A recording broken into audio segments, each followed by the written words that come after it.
We're jumping onto a great UK TV shootout today.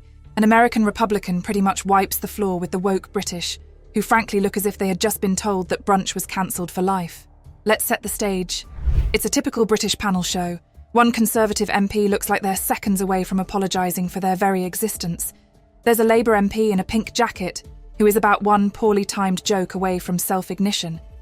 Then, the pièce de résistance, an American Republican guest who has apparently been given no memo about the entire idea of British politeness. Perfect. More pointed reaction here, Jennifer, from Sadiq Khan, the Mayor of London, and there's certainly been some toing and froing in terms of exchanges between Donald Trump and Sadiq Khan in the past. An important reminder, he tweets today, for Londoners: our city is and will always be for everyone. We will always be pro-women, pro-diversity, pro-climate and pro-human rights. These are some of the values that will continue to bind us together as Londoners. How do you react to that? Is that his reaction to Donald Trump? Yes. The clip kicks off with the panel reading a tweet from London's Mayor Sadiq Khan. Now, Sadiq, in his infinite wisdom, decides to throw some subtle shade at Donald Trump. He tweets something along the lines of, "London is pro-women, pro-diversity, pro-climate, pro-human rights." Then, we cut to the Republican lady's reaction, and it's nothing less than pure gold. She laughed out. Not politeness chuckled. It's the kind of laugh that sounds, "Is this guy for real?" Her response, "Is that his reaction to Donald Trump? That's insane." How do you react to that? Is that his reaction to Donald Trump? Yes. That's insane. I don't know what he's trying to imply. And by the way, I think he missed a trick a few years ago when he didn't want Trump to come to London. He could have invited him, showed him, what a fabulous city this is, all of us, 300 different languages being spoken. So that's an insane comment. And you know what? She's not wrong. Sadiq missed a golden opportunity here. Instead of pretending to be playing the political big shot, he could have invited Trump to London and showed him what an actual global city looks like. But no way did he go full keyboard warrior. Enter the Labour MP in the pink jacket who says, "I don't think that's insane. That's just Sadiq being Sadiq." Oh, come on. Even the Conservative MP looks like they are trying not to roll their eyes into the back of their skulls. Well, let me get Sarah divisive.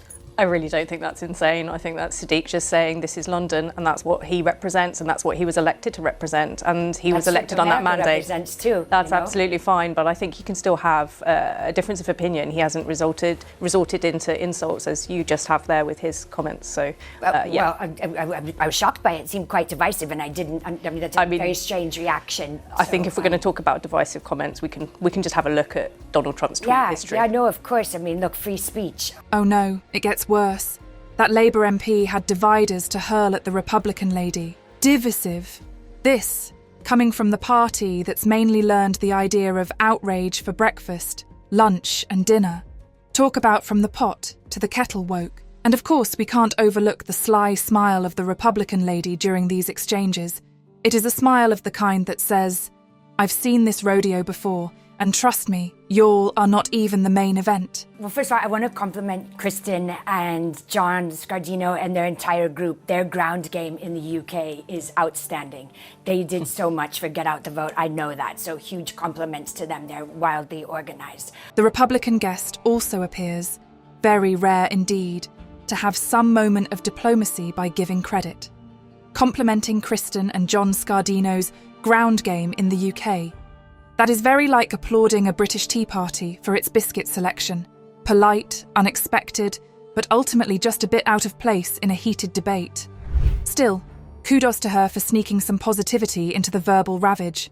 It is this kind of strategic nod that says, "I can be gracious, but don't get too comfortable." The thing when we saw that speech, that rambling speech, he made Boris Johnson look almost coherent during that speech. I have to say, he talks about healing the nation and then in the next breath talks about the enemy within and attacking the enemy within. And when he's talking about the enemy within, he was talking about people like you, Joe. He was talking about CNN. He was talking about mainstream media, which is there to hold governments to account and to spread light onto issues that he is talking about. That is a really, really concerning movement. Next comes the parleys of Trump's newest speech. And now, the real descent into madness up at the panel kicks off. The Labour MP goes bonkers, saying that Trump made Boris Johnson almost sound coherent. I don't know what is worse. that some people would dare insult Trump or Boris Johnson, being cited as a benchmark for coherence. And then MP adds stuff like Trump's enemy within rhetoric, saying he's after the media and, get this, CNN. Oh, sweet summer child, Trump has been coming for CNN since before it was cool. And if calling out media bias now makes one concerned, then it sounds like we are all in a bit of trouble. Meanwhile, the Republican lady still sits there looking, "This is why we left you in 1776. No flinching at all. And honestly, why should she? This entire panel gives off the impression of a school debating club that has just discovered Twitter. That's what's interesting here. The absolute desperation at which the panelists go to make the offense of the century be Trump's rhetoric. Forget about inflation, immigration, and energy crises. No, let's discuss his tone on Truth Social. That will sort everything out. Now we come to the pièce de résistance. That Conservative MP wades into the Trump voter base. And boy, do they muck it up. Describing Trump supporters in backward parts of America as having an old-fashioned 1950s view of the world could only be done with the smugness of a British politician. But I kind of wonder whether, if you go out into the Midwest and sort of some of these more sort of slightly sort of backward parts of America, whether or not there's a Excuse me? Well, That's where I'm from, so be careful. with no disrespect meant to anybody, but if you have a sort of Might have to answer, yeah. but slightly old-fashioned type Special of way relationship. sorry, I'm not trying to. We're still on the same team, Kristen and Americans. Sure. But is there a more old-fashioned sort of 1950s view of this in some parts of America, or is it just a very peculiar place? Let us pause here for a moment. Imagine being so out of touch that calling millions of voters backward seems a great idea to them. They seem to be almost racing to lose elections now. No wonder the Republican lady isn't taking such nonsense. She cuts across it with a sharp, "Excuse me." And indeed, that's about the most American thing ever, slicing through all that baloney with no time for passive-aggressive insults. The best part? The Conservative MP tries to backtrack with, "No disrespect meant." Yeah, no disrespect. That's like starting with, "I don't mean to offend, but, spoiler, going to offend someone." And here's the kicker. The MP quite genuinely seems confused about why the comment didn't land. They spend time at cocktail parties and not so much with voters. The US election, along with COVID-19, were two of the most censored events in recent public history. So we know that from the Hunter Biden laptop, All right. from the Russia. That's out there. Well, let's get some other reaction, because you're sitting there looking hugely sceptical. I am you very look like you're about to sceptical. jump across the table at me. No, I didn't get that much sleep. Here, it becomes even hotter. The Republican lady makes the connection between free speech and censorship, proclaiming that the 2020 election and COVID-19 are two of the most censored things in recent history. She mentions the matter of the Hunter Biden laptop controversy, which instantly drops discomfort over the panel.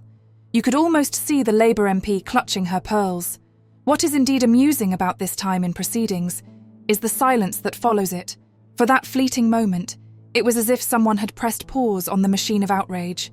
Then, as expected, they moved on without fully contemplating her evidence. Classic. The very first praise should go to this Republican woman's disposition through the entire debris. Her smile barely abandons her, her points are razor sharp, and the delivery seems to pose no effort to it. This is a very cool-keeping masterclass under extraordinary heat. Meanwhile, the Labour MP is very furious. One would be forgiven thinking at certain points that they'd leap to the other end of the table and start throwing chairs. And indeed, who would not? It is hard to force someone who buzzes with every point at lightning speed. For most of the discussion, the Conservative MP has that desire to be anywhere else, and probably she would come into the next debate with a spine. There is that unrepenting bluntness and critical conscience, call to hypocrisy and censorship. But on another note, it seems that there is a panel of Brits very much more into virtue signalling than dealing with real issues. The oddest thing about it is that it is the Republican lady who turned the argument around on them. Double standards unfolded, condescension exposed, and all with a smile, because that is the way to do everything. A lesson colder than that which says that clarity together with confidence could go a long way. End of the day, love or hate her, there is a special place in respect for bravery. She walked into a room full of people who would have loved to tear her limb from limb, and walked out of it none the worse for wear. The panel? Let's just say they're going to need some serious therapy after this. This is how political debate is made entertaining on television. So next time, remember, it's about who's making the most sense, not who's yelling else the loudest. What was your favourite moment from this panel debate? Let us know in the comments.